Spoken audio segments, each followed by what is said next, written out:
കുറച്ച് ദിവസം മുമ്പ് നമ്മൾ ഈ ഒരു ടാങ്കിൻ്റെ പണി തുടങ്ങിയെന്ന് പറഞ്ഞിട്ടൊരു വീഡിയോ ചെയ്തിട്ടുണ്ടായിരുന്നു. കഴിഞ്ഞ വീഡിയോയിൽ നമ്മൾ എന്താണ് കാണിച്ചതെന്ന് വെച്ച് കഴിഞ്ഞാൽ ഈ കട്ടകൾ ഇങ്ങനെ സ്റ്റാക്ക് ചെയ്ത് വെക്കുക മാത്രമാണ് നമ്മൾ ചെയ്തിട്ടുണ്ടായിരുന്നത്. അതുപോലെ തന്നെ സെൻറ്റർ ഭാഗത്ത് മണലിട്ട് ലെവലാക്കിയിട്ടുണ്ടായിരുന്നു. ഇപ്പം നമ്മൾ സെൻറ്റർ ഭാഗത്ത് ഈ ഒരു സിമെൻറ്റിൻ്റെ ആ ഒരു ചാക്ക് നമ്മൾ രണ്ടായിട്ട് കട്ട് ചെയ്തിട്ട് അടിഭാഗത്ത് വിരിച്ചിട്ടുണ്ട്. നമ്മൾ എന്തെങ്കിലും കട്ടിയായിട്ടുള്ളൊരു സംഭവം എപ്പോഴും ടാങ്കിൻ്റെ അടിഭാഗത്ത് ഇട്ട് കൊടുക്കുന്നത് വളരെയധികം നല്ലതാണ്. കൂടുതലും ആൾക്കാർ ചെയ്യുന്നത് ഇതുപോലെ ടാങ്ക് അല്ലെങ്കിൽ പോണ്ടൊക്കെ ഉണ്ടാക്കുന്ന സമയത്ത് ഇതുപോലുള്ള പ്ലാസ്റ്റിക് ചാക്കുകളാണ് അടിഭാഗത്ത് വിരിച്ചു കൊടുക്കാറുള്ളത്. കാരണം വെള്ളം നിറയ്ക്കുന്ന സമയത്ത് നല്ല രീതിയിൽ വെയിറ്റ് അടിഭാഗത്തേക്ക് വരും. അപ്പോൾ എന്തെങ്കിലും ചെറിയൊരു ഷാർപ്പായിട്ടുള്ള സംഭവങ്ങളൊക്കെ ഉണ്ടെന്നുണ്ടെങ്കിൽ ഇത് ടാർപോളിനൊക്കെ കീറാനും വെള്ളം ലീക്ക് ആവാനൊക്കെയുള്ള സാധ്യതയുണ്ട്. അതുകൊണ്ടാണ് എന്തെങ്കിലും ഇതുപോലെ അടിഭാഗത്ത് കട്ടിയുള്ളത് വിരിച്ചു കൊടുക്കുന്നത് നല്ലതാണ് എന്ന് പറയുന്നത്. അപ്പോൾ നമ്മുടെ ഇന്നത്തെ വീഡിയോയുടെ സബ്ജക്റ്റ് എന്താണെന്ന് വെച്ച് കഴിഞ്ഞാൽ ഈ ടാങ്കിലേക്കുള്ള മെറ്റീരിയൽസ് നമ്മൾ വാങ്ങിയിട്ടുണ്ട്. അപ്പോൾ ആ മെറ്റീരിയൽസ് ഒന്ന് കാണിക്കാൻ വേണ്ടിയിട്ടാണ് ഇന്നത്തെ ഈ ഒരു വീഡിയോ നമ്മൾ ചെയ്യുന്നത്. എന്തൊക്കെയാണ് നമ്മൾ വാങ്ങിയെന്ന് വെച്ച് കഴിഞ്ഞാൽ ഈ കാണുന്ന ടാർപോളിൻ നമ്മൾ വാങ്ങിയിട്ടുണ്ട്. 9x9 ടാർപോളിനാണ് വാങ്ങിയിട്ടുള്ളത്. ഡയമെൻഷനാണ് പറയുന്നത് 9x9. ഇതിൻ്റെ കട്ടിയാണ് GSM എന്ന് പറയുന്നത്, ഗ്രാംസ് പെർ സ്ക്വയർ മീറ്റർ. അതായത് വെയിറ്റ്, അതായത് ടാർപോളിൻ്റെ കട്ടി അത് 120 GSMത്തിൻ്റെയാണ് നമ്മൾ വാങ്ങിയിട്ടുള്ളത്. 9x9 size.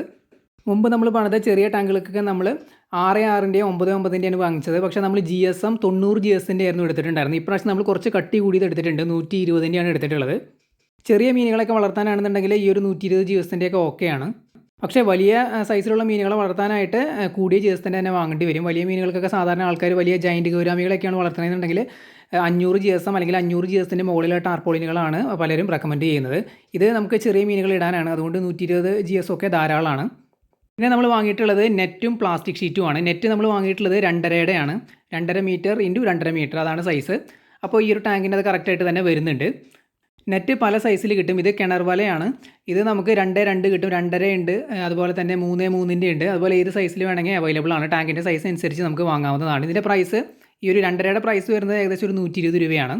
ടാർപോളിൻ്റെ പ്രൈസ് വരുന്നത് ഏകദേശം 450 ആ ഒരു റേഞ്ച് വരുന്നുണ്ട്. ഇതാണ് പ്ലാസ്റ്റിക് ഷീറ്റ്, അതായത് പോളിത്തീൻ ഷീറ്റാണ്. ഇത് നമ്മൾ കഴിഞ്ഞ പ്രാവശ്യം വാങ്ങിയതാണ്, ഇപ്പോൾ വാങ്ങിയതല്ല. നമ്മളിപ്പോൾ വാങ്ങിയത് തൊട്ടടുത്തിരിക്കുന്ന ആ ഒരു മഞ്ഞ കളറുള്ളതാണ്. ഇത് കുറച്ച് കട്ടി കുറവാണ്. ഇതിൻ്റെ പ്രൈസ് വരുന്നത്, ഇത് കിലോയ്ക്കാണ് പ്രൈസ് വരുന്നത് ഇത്തരത്തിലുള്ള പ്ലാസ്റ്റിക് ഷീറ്റ്. ഇത് നമ്മൾ വാങ്ങിയ സമയത്ത് ഇതിൻ്റെ കിലോയ്ക്ക് 120 രൂപയായിരുന്നു. ഇത് കുറച്ച് കട്ടി കുറഞ്ഞതാണ്. ഇപ്രാവശ്യം നമ്മൾ കട്ടി കൂടിയത് വാങ്ങിയിട്ടുണ്ട്. ഈ കാണുന്ന മഞ്ഞ കളറിലുള്ളതാണ് കട്ടി കൂടിയത്. ഇതിന് കിലോയ്ക്ക് ഒരു 140 രൂപയോളം വരുന്നുണ്ട്. ഇത് നമ്മൾ ടാർപോളിൻ്റെ അടിഭാഗത്ത് ജസ്റ്റ് ഒന്ന് ലൈൻ ചെയ്യാൻ വേണ്ടി വാങ്ങിയതാണ്. നമ്മൾ ടാങ്കിൻ്റെ ഉൾഭാഗം നല്ല രീതിയിൽ ചാക്കൊക്കെ ഇട്ട് കവർ ചെയ്യുന്നുണ്ടെന്നുണ്ടെങ്കിൽ പിന്നെ ഈ ഒരു പ്ലാസ്റ്റിക് ഷീറ്റ് വിരിക്കേണ്ട ആവശ്യം വരുന്നില്ല. ഡയറക്റ്റ് ടാർപോളിൻ ഇറക്കാവുന്നതാണ്. പക്ഷേ ടാർപോളിൻ നല്ല രീതിയിൽ പ്രൊട്ടക്റ്റ് ചെയ്യണം, ലോങ് ലാസ്റ്റ് ചെയ്യണം എന്നൊക്കെ ആഗ്രഹം ഉണ്ടെന്നുണ്ടെങ്കിൽ നമ്മൾ ചാക്കൊക്കെ ഇട്ടതിന് ശേഷം ഈ ഒരു പോളിത്തീൻ ഷീറ്റും കൂടി കവർ ചെയ്തതിന് ശേഷം ടാർപോളിൻ ഇടുന്നതായിരിക്കും നല്ലത്. അതായത് ഒരു ഡബിൾ ലെയർ പ്രൊട്ടക്ഷൻ എന്ന് വേണമെങ്കിൽ പറയാം. നമ്മൾ സാധാരണ അങ്ങനെ ചെയ്യാറുണ്ട് എല്ലാ ടാങ്കുകളിലും. ആദ്യം ഈ ഒരു പോളിത്തീൻ ഷീറ്റ് വിരിച്ചതിന് ശേഷമാണ് പിന്നെ ടാർപോളിൻ വിരിക്കുന്നത്. എന്നാലും അങ്ങനെ ചെയ്യണമെന്ന് യാതൊരു നിർബന്ധവുമില്ല. നേരത്തെ പറഞ്ഞ പോലെ ചാക്ക് വിരിച്ചതിന് ശേഷം ഡയറക്റ്റ് ടാർപോളിൻ ഇറക്കാവുന്നതാണ്. പിന്നെ ചില ആൾക്കാർ ഈ പ്ലാസ്റ്റിക് ഷീറ്റ് മാത്രം ഇട്ട് ടാങ്ക് കവർ ചെയ്ത് മീൻ വളർത്താറുണ്ട് കേട്ടോ. ഈ ഒരു നമ്മുടെ ടാർപോളിൻ ഷീറ്റ് തന്നെ വേണമെന്നില്ല. ചെറിയ ടാങ്കുകൾ, ഗപ്പികളൊക്കെ വളർത്താനായിട്ടുള്ള ടെമ്പററി ടാങ്കുകൾ ഉണ്ടാക്കാനായിട്ട് ഈ കട്ടി കൂടിയ പ്ലാസ്റ്റിക് ഷീറ്റ് തന്നെ ധാരാളമാണ്. ടാർപോളിൻ തന്നെ വേണമെന്നില്ല.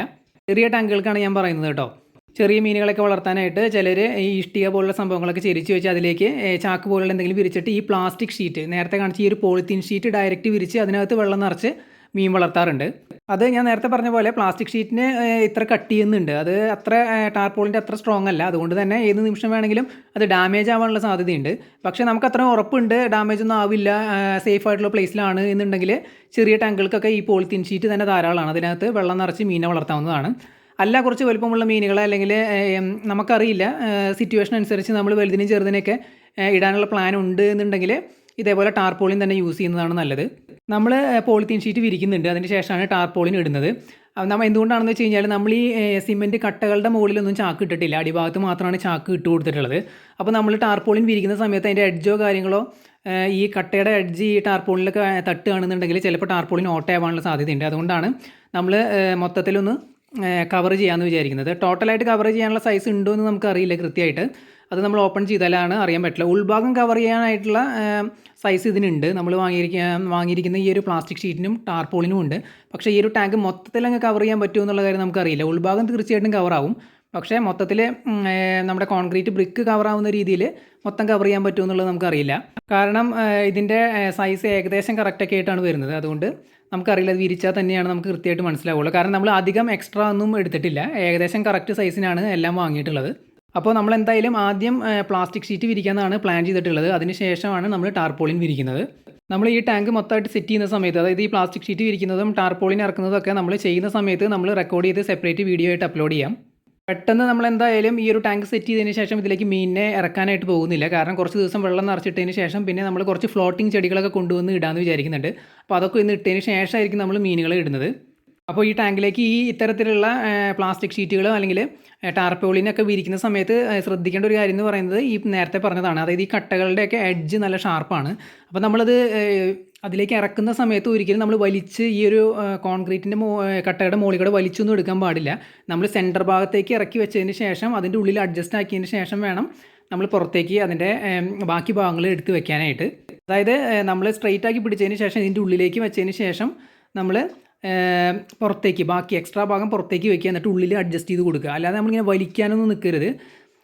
വലിക്കുന്ന സമയത്താണ് സത്യം പറഞ്ഞാൽ ഈ ഒരു കോൺക്രീറ്റിൻ്റെ എഡ്ജൊക്കെ ഈ ഒരു ടാർപോളിൻ്റെ സൈഡിൽ ഉറഞ്ഞിട്ട് അത് ഓട്ടയാവാനുള്ള സാധ്യത കൂടുതലായിട്ട് വരുന്നത്. അങ്ങനെ നമുക്കൊരു ഇഷ്യൂ ഉണ്ടായിട്ടുണ്ടായിരുന്നു മുമ്പ്. നമ്മൾ ഫ്രിഡ്ജ് ബോക്സിനകത്ത് ചെറിയൊരു ടാർപോളിൻ ഇറക്കിയിട്ടുണ്ടായിരുന്നു. കാരണം അതിനകത്ത് ഓട്ടയൊക്കെ ഉണ്ടായിരുന്നു. ഓട്ട അടയ്ക്കാനൊന്നും നമ്മൾ നിന്നില്ല. നമ്മൾ നേരെ ഒരു ടാർപോളിൻ ഇറക്കുകയാണ് ചെയ്തത്. പക്ഷേ ഈ ഫ്രിഡ്ജ് ബോക്സിൻ്റെ സൈഡ് ഭാഗം നല്ല ഷാർപ്പായിരുന്നു. അപ്പോൾ നമ്മൾ ടാർപോളിൻ ഇറക്കുന്ന സമയത്ത് ജസ്റ്റ് ഒന്ന് ഒരേ മാത്രമാണ് ചെയ്തത്. ആ ടാർപോളിൻ കീറി. അതുകൊണ്ട് നമ്മൾ ടാർപോളിൻ വിരിക്കുന്ന സമയത്ത് അത് വലിക്കുന്ന സമയത്തൊന്നും ഈ ഒരു കോൺക്രീറ്റിൻ്റെ മുകളിൽ നല്ല രീതിയിൽ ഹാർഡായിട്ട് ഒരയാനൊന്നും പാടില്ല. അപ്പോൾ അത്തരം കാര്യങ്ങളാണ് ശ്രദ്ധിക്കേണ്ടത്. കാരണം ഓട്ടയായി കഴിഞ്ഞ് കഴിഞ്ഞാൽ പിന്നെ വെള്ളം ലീക്കാവും. പിന്നെ അത് അടയ്ക്കാൻ പോകുക പറഞ്ഞു കഴിഞ്ഞാൽ വളരെ ബുദ്ധിമുട്ടുള്ള കാര്യം തന്നെയാണ്. ഏതെങ്കിലും രീതിയിൽ ടാർപോളിനിൽ ഹോൾ വീഴുകയാണെന്നുണ്ടെങ്കിൽ ആ ഒരു ഹോൾ നമുക്ക് കൃത്യമായിട്ട് അറിയാമെന്നുണ്ടെങ്കിൽ അത് അടയ്ക്കാനായിട്ട് ബുദ്ധിമുട്ടൊന്നുമില്ല. നമുക്ക് അക്വേറിയം ഒട്ടിക്കുന്ന ആ ഒരു സിലിക്കോൺ പശ ഉപയോഗിച്ചിട്ട് നമുക്ക് ഹോൾ അടയ്ക്കാം. ചെറിയൊരു ടാർപോളിൻ്റെ അല്ലെങ്കിൽ പഴയ ടാർപോളിൻ്റെ പീസ് കട്ട് ചെയ്തെടുത്തിട്ട് അതിൽ സിലിക്കോൺ അപ്ലൈ ചെയ്ത് കൊടുത്തിട്ട് ഓട്ടയുള്ള ഭാഗത്ത് നമ്മൾ ബാൻഡേഡൊക്കെ ഒട്ടിക്കുന്ന പോലെ അങ്ങ് ഒട്ടിച്ചു കൊടുത്താൽ മതി. അങ്ങനെ ചെയ്യണമെന്നുണ്ടെങ്കിൽ ടാങ്കിലെ വെള്ളം വറ്റിച്ച് പിന്നെ മീനുകളെയൊക്കെ മാറ്റി ടാർപോളിൻ റിപ്പയർ ചെയ്യാൻ വേണ്ടിയിട്ട് പുറത്തേക്ക് എടുക്കേണ്ടി വരും. അതൊക്കെ ബുദ്ധിമുട്ടുള്ളൊരു പരിപാടി തന്നെയാണ്. അപ്പോൾ നമ്മൾ ടാർപോളിൻ വിരിക്കുന്ന സമയത്ത് തന്നെ ശ്രദ്ധിച്ച് ഓട്ടയൊന്നും വീഴാത്ത രീതിയിൽ പ്രോപ്പറായിട്ട് തന്നെ വിരിച്ച് സെറ്റാക്കുന്നതാണ് നല്ലത്. അപ്പോൾ നമ്മൾ ഈ വീഡിയോ ചെയ്തത് നമ്മൾ വാങ്ങിയ മെറ്റീരിയൽസ് ജസ്റ്റ് ഒന്ന് കാണിക്കാൻ വേണ്ടിയിട്ടാണ്. അതിൻ്റെ പ്രൈസും കാര്യങ്ങളൊക്കെ ഒന്ന് ജസ്റ്റ് നിങ്ങളെ അറിയിക്കാൻ വേണ്ടിയിട്ടാണ്.